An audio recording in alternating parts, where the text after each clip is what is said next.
Você que acompanha aqui pelo YouTube essa série de estudos das parábolas de Lucas, baseado no livro do Kenneth Bailey, hoje é o nosso último episódio. Deixei para o fim esse texto de Lucas 15, que começa ali com a ovelha perdida, logo em seguida, fazendo parte dessa mesma unidade, a moeda perdida, e como chama o Kenneth Bailey, os dois filhos perdidos. Ou como a gente conhece, a parábola do filho pródigo.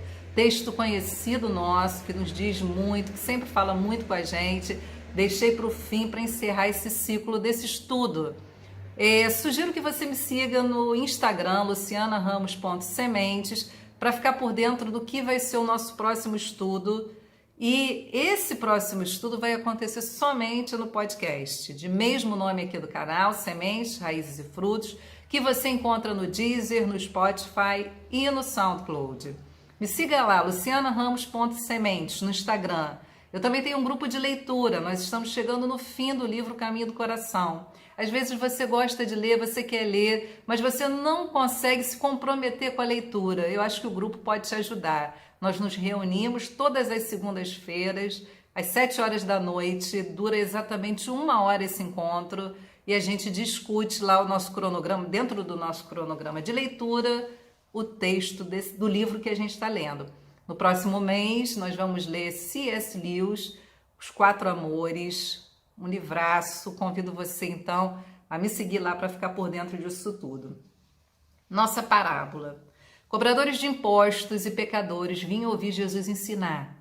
Fariseus e mestres da lei o criticavam por sentar-se à mesa com gente assim. Isso não entrava na cabeça deles. O Kenneth Bailey diz que esse termo, sentar-se à mesa, sugere um hospedar-se.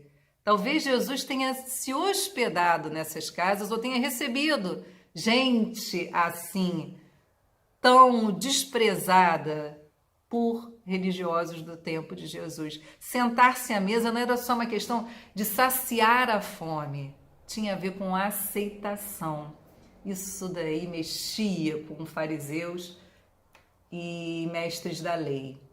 Ele se reúne e come. Bom, ele vai começar a parábola se dirigindo a esse auditório, composto aí de fariseus e mestres da lei, um auditório misto. A gente viu que em muitas situações de refeição, Jesus traz à tona o que está ali encoberto, que as pessoas estão pensando, as críticas veladas. A gente viu isso em várias parábolas. E ele vira para esse auditório e fala: imagina, se um homem tiver 100 ovelhas e uma delas se perder, o que acham que ele fará? Preste atenção, esse homem da parábola é um pastor. Moisés era um pastor que estava atrás de um cordeiro perdido quando viu a sarça ardente. Ezequiel se refere a reis como pastores. Deus é o bom pastor do Salmo 23. O símbolo é nobre, mas distante da realidade, porque os pastores de carne e osso eram considerados imundos, porque eles não guardavam a lei cerimonial. Então você imagina a ironia de Jesus partir, fazer uma comparação dessa. Qual de vocês, ele compara fariseus com pastores, fariseus com gente que eles desprezavam, e a gente precisa entender que muitos dos pastores, eles eram assalariados. Se ele perde uma ovelha, ele precisa dar conta, ele paga uma espécie de multa. O rebanho de 100 ovelhas sugere alguém com dinheiro. Provavelmente esse pastor que perdeu esta ovelha era um pastor assalariado que ia precisar dar conta. Para a gente entender, essa dinâmica, é só lembrar de Jacó servindo ao seu tio Labão, tomando conta do seu rebanho, um parente próximo que serve ao chefe de família. Então, o pastoreio tem essas relações, É muito difícil o dono de um grande rebanho ser ele mesmo aquele que cuida do rebanho, Se ele é um assalariado, se ele é um parente chegado, o fato é que ele é responsável por essa ovelha. Aí o Kenneth Bailey diz, que esse pastor, essa alegria de todos, quando esse pastor encontra e resgata, né, é alegria dobrada. No momento que ele sai em busca, num universo de 100 ovelhas, ele vai atrás de uma, essa ovelha poderia estar em qualquer lugar, ele se alegra por ter encontrado a ovelha perdida e se alegra quando retorna à comunidade. Todos se alegram por aquilo, porque imagina, se outros pastores também, assalariados, responsáveis por aquele rebanho, todos estão ali juntos, dividindo essa responsabilidade. E, claro, a alegria do encontro, né? Do reencontro. Ele não se importa com o peso sobre os ombros, ele carrega essa ovelha com alegria. Isso é uma clara referência, né, a Jesus Cristo suportando o peso, o fardo de nos resgatar e nos reconciliar, trazer de volta. Há também a alegria da volta, porque imagina, esse pastor saiu para procurar essa ovelha, ela poderia, como eu disse, estar em qualquer lugar, ele também correu risco. A gente lembra que quando Davi se apresenta para lutar contra Golias, o currículo dele é um currículo de pastor, e ele diz, eu enfrentei ursos e leões, né? Ou um urso e um leão, eu não lembro bem agora, mas enfim, fazia parte do currículo dele esse tipo de enfrentamento. Então é essa alegria do retorno. Então trazer essa ovelha, a alegria da restauração, porque esse resgate acarreta uma restauração a uma comunidade, né? 99 justos que não precisam se arrepender é uma ironia, porque todos precisamos nos arrepender. É como correspondemos, é como respondemos adequadamente ao reino que chegou na pessoa de Jesus. Ser encontrado e arrepender-se são coisas equivalentes. E a moeda? Bom, a moeda perdida é um reforço e um progresso desse texto, né? Ela é menor, mais direta, mais simples, não há o fardo da restauração, a associação é direta, ser encontrada e ser restaurada é a mesma coisa. A escassez de dinheiro faz com que a perda da moeda seja um acontecimento triste. Nós estamos falando de uma cultura agrícola, né? É muito mais baseada na troca do que numa grande circulação de dinheiro. Dinheiro era artigo raro. Ela sabia que havia perdido em sua casa. A mulher também tem pouca mobilidade, pouca autonomia, como nós já vimos em outras parábolas.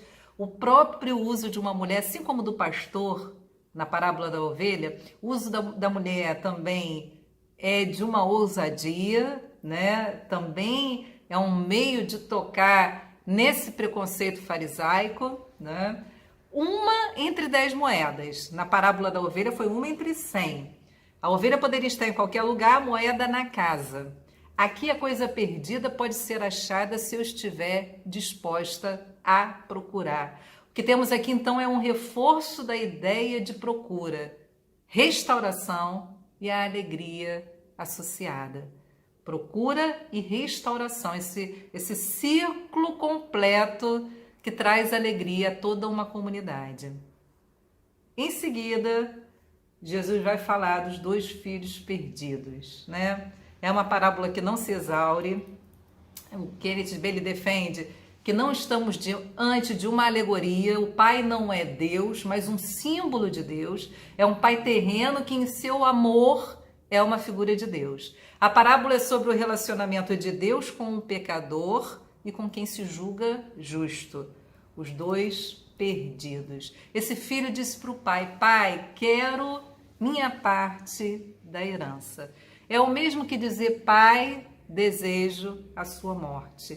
É um início dramático de texto, né? O pai lhe dá o que ele pede, o filho mais velho fica em silêncio. O autor fez pesquisa exaustiva sobre esse pedido do filho.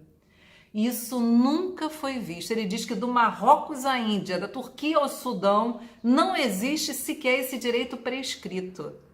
Um insulto que esse filho, com esse pedido, faz a esse pai é extraordinário. Se houvesse um movimento de partilha de bens em vida, seria um movimento do pai, nunca a partilha do filho. Jamais. O pai poderia dividir a terra, mas ela seria de uso dele até a sua morte. Aqui esse filho consegue o direito de venda. Ele reuniu seu dinheiro e partiu. ele tratou o pai como se esse estivesse morto. Isso revela uma cisão nesse relacionamento. O filho, de fato, estava perdido. Aqui é espaço para que haja rejeição, né, de quem se ama, é dramático. Muitas ponderações seriam feitas pelo pai antes que ele disponibilizasse seus bens. Isso para dizer o mínimo. A busca do pastor pela ovelha e da mulher pela moeda não são atos extraordinários. Aqui tem esse tom de atitude única, de coisa extraordinária. Tudo aqui é muito dramático e precisa ser absorvido por nós para que haja impacto desse texto, né? A qualidade do amor desse pai excede. O rompimento desse filho é com o pai e contra toda a família, inclusive a aldeia. A gente já viu essa questão dessa cultura de terra, família, chefes de família, como essa coisa entrelaçada e importante. O texto diz que nisso o filho mais velho também recebeu a sua parte. Ele repartiu a propriedade entre eles, diz o texto. Ele não recusou, esse filho mais velho não recusou a sua parte. Ele fica em silêncio. Isso mostra, diz o Kenneth Bailey, que o seu relacionamento com seu pai também parece ter ali uma... Não era o que deveria ser, né? Ele não tentou uma conciliação na situação, ele não intervém para fazer uma conciliação. E esse silêncio dele o denuncia. Morar juntos também, já falamos sobre isso, lembramos da situação de Ló e de Abraão, era uma condição comum nessa cultura. Essa expectativa também foi quebrada. Esses irmãos, né, não dividiriam a mesma propriedade, não morariam no mesmo lugar. O filho mais novo foi para uma terra distante. Kenneth Bailey diz que ele desceu até seu próprio inferno. Ele esbanjou o seu dinheiro. Só que houve fome. Um judeu solitário num país estranho, sem dinheiro nem amigos. Totalmente vulnerável. Ele começa a passar necessidade, a fome, muitas pessoas pedindo comida e oportunidade de trabalho. E o Kenneth Bailey diz que o fato de terem oferecido a ele, um judeu, né, para cuidar de porcos, era uma forma de dispensá-lo, uma suposição de que ele tivesse algum amor próprio e recusaria esse tipo de trabalho, mas ele aceita, né? Ele se desagregou totalmente da sua família, ele precisou se agregar a um outro núcleo, né? Ele deseja encher o estômago com as vagens de alfarrobeira que os porcos comiam, mas ninguém lhe dava nada. Eu vou repetir várias vezes que é extremamente dramático o texto, porque essa alfarrobeira é do tipo amarga, diz o Kenneth Bailey, sem valor nutritivo. Havia uma outra mais nobre, mas ninguém a daria a porcos num tempo de fome. Essa da qual ele tentava se alimentar não satisfazia, nutricionalmente falando, né? Não o nutria. Ninguém lhe dava nada. Ele talvez tivesse mendigado e ainda assim não conseguiu nada.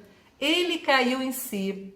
Ele mudou sua opinião, ele reconsiderou seu caminho, sua decisão. Ele percebeu a sua situação. Ele diz: os empregados do meu pai estão em melhores condições do que eu.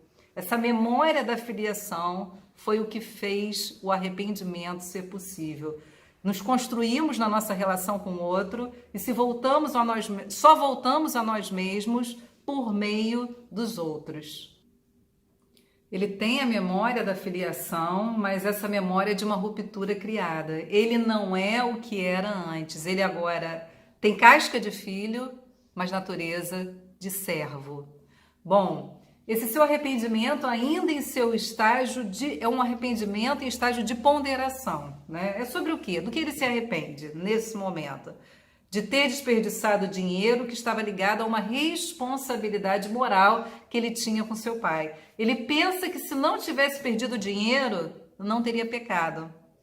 É o início ali de uma reflexão.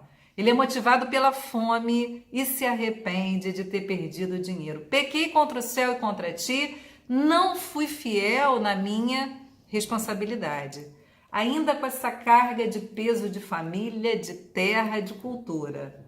Não sou digno mais de ser chamado teu filho, trata-me como um dos teus empregados. Como manter as aparências? Ele dá um jeito de manter as aparências. Olha, eu vou ser um trabalhador ocasional do meu pai, um assalariado.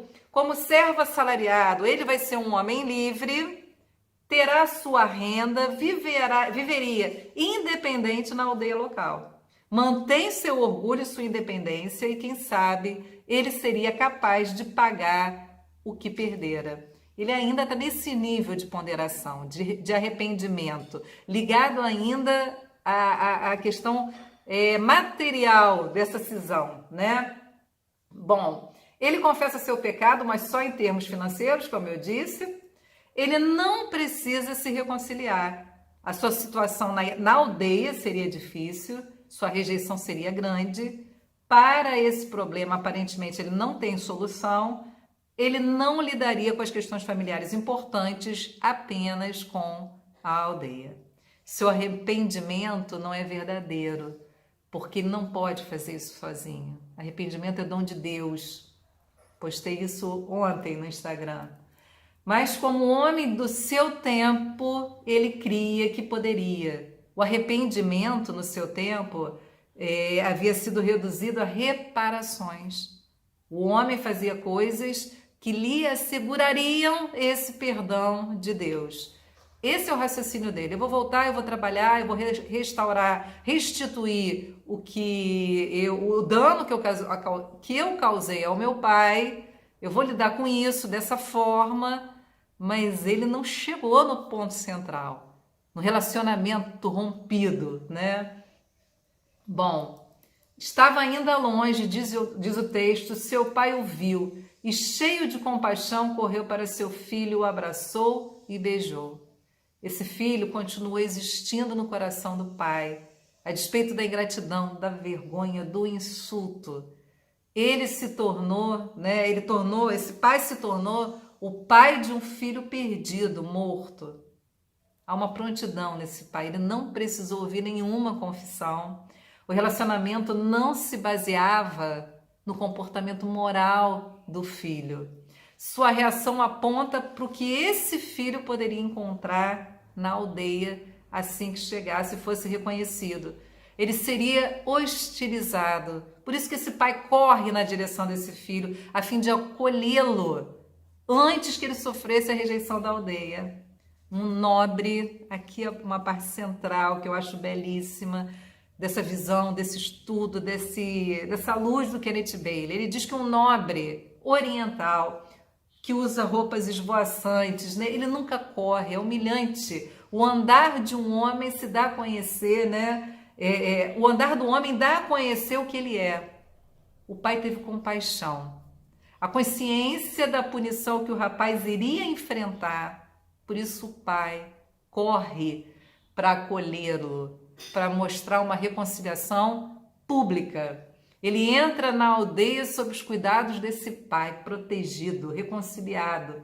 O filho viu o pai correndo em sua direção. Ele não esperava por isso.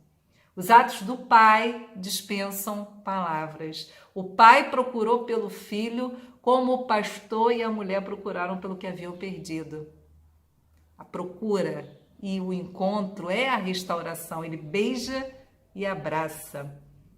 A confissão vem depois dessa aceitação. Ela precisava ser feita, houve uma transgressão, mas seu discurso não se conclui nos moldes de um filho, e aí o Kenneth Bailey chama esse filho não digno de ser chamado filho, construído na terra distante. A ideia que ele teve naquele momento dele mesmo. Aqui ele se arrependeu, porque ele abre mão do seu plano orgulhoso de continuar no controle e aceita sua filiação.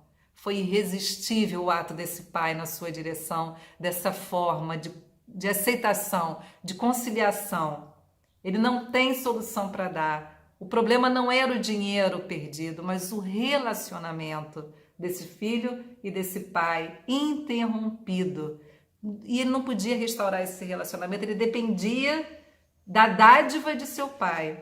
Sua aceitação dependia do seu pai. Quem ele seria agora? Tornar-se servo demonstraria um arrependimento parcial, mas o amor do pai o levou a um arrependimento total. O pai demonstra como o filho deve ser tratado. Traga uma melhor roupa, coloque um anel no seu dedo, calçado em seus pés, traga um novilho, vamos fazer uma festa e nos alegrarmos. Esse é meu filho. Ele restaurou a identidade desse rapaz. Ele não é servo, ele é filho. A roupa, diz Kenneth Bailey, é a roupa do pai. Isaías 61:10 diz: pois ele me vestiu com as vestes de salvação e sobre mim pôs o manto da justiça. Sinal de reconciliação. O anel, sinal de confiança. E sapatos, sinal de que ele não é um servo. Novilho, porque é carne para muita gente. É festa, né? A comunidade celebraria a reconciliação. A graça venceu, vence. Ele se torna filho novamente. Arrepender-se é aceitar a graça e confessar nossa indignidade. É a transformação de um não sou digno de ser chamado seu filho para meu filho. Onde está Jesus nessa parábola de reconciliação? Preste atenção nisso. Jesus, isso aqui é central para a gente ter o entendimento da Trindade. Jesus é o Pai saindo de casa, indo ao encontro do Filho. É a demonstração visível de amor inesperado. O Pai, esperando em casa, teria um outro servo, como o filho mais velho. Se ele sai em demonstração abaladora, humilhante desse amor, o rapaz o verá e entenderá. Jesus, esse amor visível de Deus, esse amor que vem ao nosso encontro dessa forma. Que imagem sobre a entrega de Cristo para a nossa reconciliação com Deus. E o filho mais velho, ele reaparece, né, no fim. Por que não foi chamado para a festa? O texto não diz. O Kenneth Bailey diz que talvez para enfatizar a comparação. Ele chega hesitante, pede informações, né? Não gostou do que ouviu, ele não quis entrar, ele não cumpriu seu papel de filho mais velho, de hospedeiro, que, né, já falamos sobre essa cultura tão importante de receber bem o amigo insistente, o amigo à meia-noite. Essa parábola tem a ver com isso. Recomendo que você percorra as outras parábolas para ficar bem entendida a cultura desse tempo. Ele insulta o pai, recusando-se, né, a entrar para esse banquete. Isso também é um insulto grave nessa cultura. E também esse filho mais velho recebe demonstração de amor do pai, porque apesar de insultar o pai publicamente, se recusando a fazer parte do banquete, o pai sai para insistir com esse filho. O tom do pai é de conciliação, mas ele também resiste à demonstração de amor. Ele denuncia a si mesmo ao dizer ao pai que havia trabalhado todos esses anos como escravo. Ele não tem a familiaridade de filho, ele também é servo. Ele acabou de insultar o pai, mas disse que nunca havia desobedecido. Como aquelas 99 ovelhas que nunca haviam pecado, né? Que não precisavam de arrependimento. Ele acusa o pai de favoritismo, o irmão mais velho é o santo hipócrita que não diz o que está em seu coração. O filho mais novo externou, né, o que ia no seu coração. O mais velho permaneceu em casa o tempo todo, mas odiando seu pai. Esse seu filho, ele diz, e não meu irmão. Ele se excluiu da família. Esse que partiu não é meu irmão. O pai é Senhor, tu. O não-irmão agiu errado. O não-pai também agiu errado, né? Não agiu como deveria ter agido com um filho rebelde. Um cabrito era para ele se alegrar com seus amigos, mas com o irmão restaurado ele não consegue se alegrar. Ele dizia, você não me deu um animal para eu matar e comemorar com os meus amigos, né? É ele quem acusa o irmão de ter gastado dinheiro com prostitutas. Isso não havia aparecido na história. O esperado é que esse pai explodisse com esse filho, mas não é isso que acontece. Ele derrama ainda mais amor. Você está sempre comigo, tudo que eu tenho é seu. Sua recusa em entrar, né, é seu movimento de despaternizar o pai, diz o Kenneth Bailey. Ele está irado porque o filho transgrediu regras importantes. A preferência pelo infiel excluiu o fiel. Aqui, esse trecho é um trecho que eu trouxe do livro Exclusão e Abraço, do Miroslav Volf, né? Ele diz que para ele, quando o pai aceita o filho rebelde, ele se torna então o filho infiel. Ele só conseguia agir nessa dinâmica, né? Quando o desperdício se torna melhor que o trabalho, que foi o que o filho mais novo fez, e o rompimento melhor que a fidelidade, ele foi embora, esse ficou. A justiça é pervertida e a família desmorona. Não haveria lugar para o pródigo sair nem voltar. A lógica é que ele seja recebido como servo, a lógica do filho mais velho. Lide com as consequências do que fez. As regras que quebrou o colocam fora do relacionamento. Ou estamos dentro ou fora. Essa forma de pensar do filho mais velho, né? Do filho mais velho. A oferta de amor inesperada, um ato público de humilhação, não produziu no filho mais velho o arrependimento que produziu, por exemplo, no filho mais novo, né? Abraçar o pródigo e apaziguar o irmão irado parece uma posição trágica desse pai, né? Falta a ele certa firmeza. Tudo que é meu é teu. Ele não devolveu ao pródigo seus antigos privilégios, ele é filho de novo, mas um filho que estava morto e reviveu. Ele é um filho de novo. O mais velho sempre foi filho.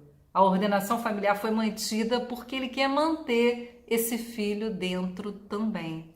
A ordenação maior é a de abraçar o transgressor ao invés de trancá-lo do lado de fora, celebrar o que está dentro e o que quer retornar. Tínhamos que comemorar. Seu irmão estava morto e voltou à vida, estava perdido, foi achado. Esse deve ser o foco da alegria, meu filho, mais do que a refeição com os seus amigos, mais do que dentro ou fora, observâncias de regras ou desordem. O relacionamento tem prioridade. Ele é um pai para os seus filhos e seus filhos são irmãos. Este meu filho e teu irmão voltou a viver. Percebe a restauração que esse pai que esse pai foca nisso que ele está focando? E aí essa frase, a vontade de abraço, né, independe da qualidade do comportamento. Ainda que arrependimento, confissão e consequências tenham seu lugar. Isso é o Miroslav Volf. Sua identidade de pai não se constrói no isolamento. Ele aceita ser despaternalizado para que através desse sofrimento ele possa reconquistar ambos os filhos e ajudá-los a se redescobrirem como irmãos. O compromisso do pai é com os filhos, ele cria ambiência para o retorno, para a confissão. A parábola da ovelha e da moeda e do pródigo tem o tema da alegria no centro. O clímax, aqui, nessa daqui, a alegria falta. Ele pede para esse filho que essa alegria seja manifestada, mas não sabemos se foi, né? Seus direitos estão garantidos, disse o pai ao filho. Você é herdeiro, você possui tudo. O Senhor nunca me deu um cabrito. Tudo que eu tenho é seu, mas eu não posso dispor de nada. Ora, então você também quer que eu morra? A gente volta no início, naquilo que desejou também o filho mais novo. Se ele pune o filho, a resposta será: por que você está me castigando? Se ele ignora, o servo continua exigindo o que é seu. A única esperança do pai é o apelo do amor que não quer servos, mas filhos. O filho mais novo estava morto e reviveu. E o mais velho? O arrependimento, como aparece na parábola da ovelha e da moeda, não equivale aqui.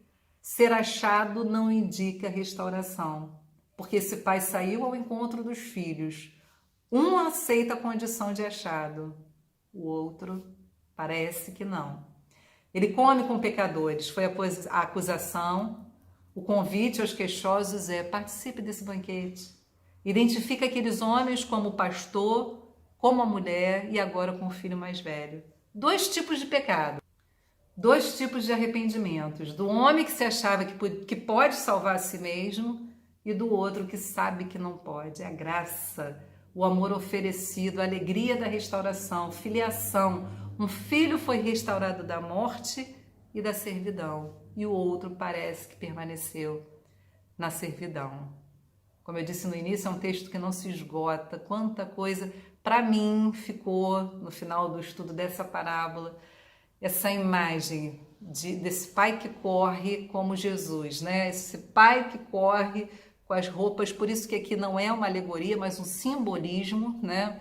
Esse pai correndo com as roupas esvoaçadas numa condição de chefe de família, que requer uma certa postura, o seu andar diz quem você é. Ele sai enlouquecido na direção daquele filho, suportando qualquer humilhação que aquela corrida possa representar, e acolhe esse filho, abraça esse filho, demonstra para esse filho que ele continuava sendo filho, resgata, encontra, e esse filho então aceita essa condição de filho, que estava morto, né? Como ele disse, ele não volta àquela condição anterior, mas já agora ele é um filho que estava morto e reviveu. Isso é sobre a gente, isso é sobre a nossa relação com Deus. Espero que tenha te abençoado e que você siga as instruções que eu dei lá no início e me encontre lá no Instagram, lucianaramos.sementes. Deus te abençoe.